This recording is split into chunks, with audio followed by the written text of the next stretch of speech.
E aí pessoal, tudo bem com vocês? Nessa aula falaremos sobre Augusto Comte, o famoso e conhecido pai da sociologia. Falaremos sobre isso ao longo da aula.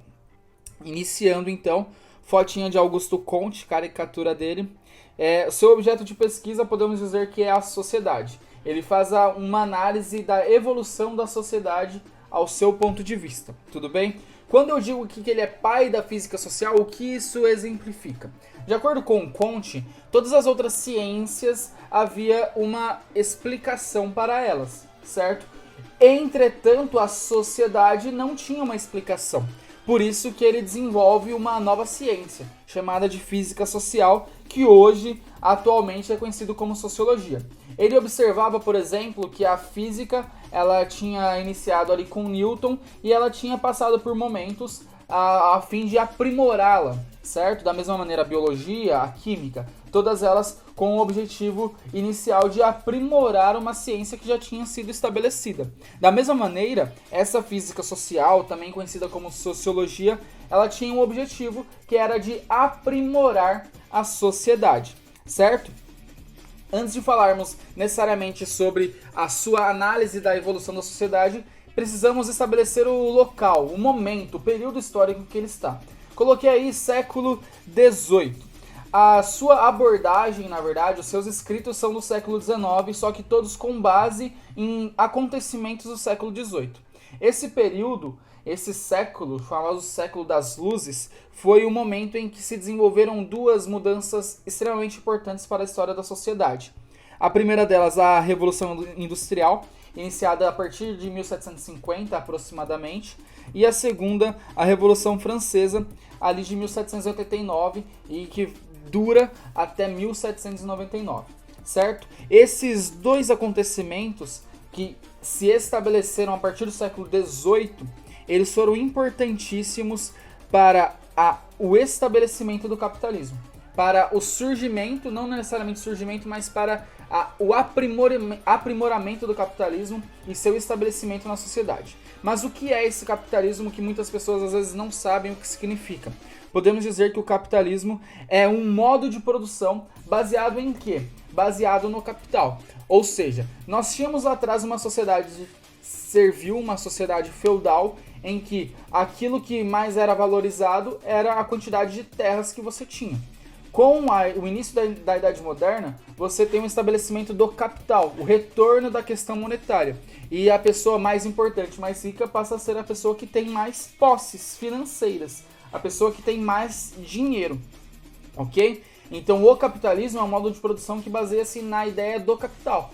Quem tem mais capital, quem tem mais dinheiro, é quem tem mais poder dentro dessa sociedade capitalista, ok? Para Augusto Comte, a sociedade ela se estabeleceu em três fases distintas. É o que ele chama de lei dos três estágios. O primeiro desses estágios é o famoso estágio teológico, onde explicações sobrenaturais sobre os fenômenos eram dadas para exemplificar os acontecimentos terrestres. Então, está chovendo porque Deus quer. Você não dá uma explicação científica para a chuva, você dá uma explicação teológica, você dá uma explicação baseada na ideia do divino.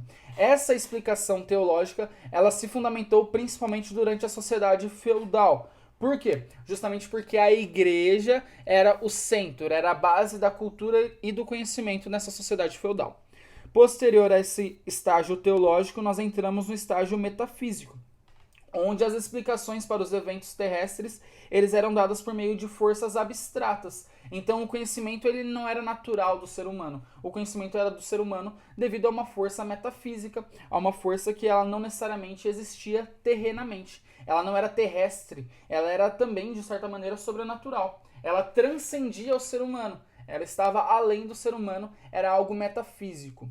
Tudo bem? Essas características da sociedade metafísica estavam muito presentes na civilização moderna. Então, quando nós falamos de metafísica, nós pensamos, obviamente, no racionalismo, no empirismo, nós pensamos no idealismo alemão de Hegel. Tudo bem? Agora, por fim, entramos no terceiro estágio, que Comte diz que é o principal estágio, que é o estágio positivo, ou também positivismo, certo? É justamente sobre esse estágio que Comte vai falar que é o estágio perfeito. E, obviamente, esse estágio perfeito baseia suas explicações na ciência. Não mais na metafísica, não mais na teologia, mas sim a ciência é a base para o conhecimento. É a ciência que explica os fenômenos naturais, é a ciência que explica os fenômenos humanos. E essa ciência, esse positivismo estava muito intrínseco à sociedade capitalista, à sociedade que Comte estava vivendo. Então, para Comte, não seria necessário entrarmos em um novo modelo econômico. O próprio capitalismo tomaria conta de melhorar a situação de vida das pessoas por meio da ciência, combatendo as desigualdades e combatendo as suas próprias imperfeições, certo? Para Comte, esse estágio positivo, ou também chamado de positivismo, essa palavra é muito importante para Augusto Comte, esse estágio era o perfeito e ele próprio iria se modificando, iria evoluindo a si próprio. Tudo bem? Gente, espero que tenham gostado, sobretudo que tenham entendido. Valeu!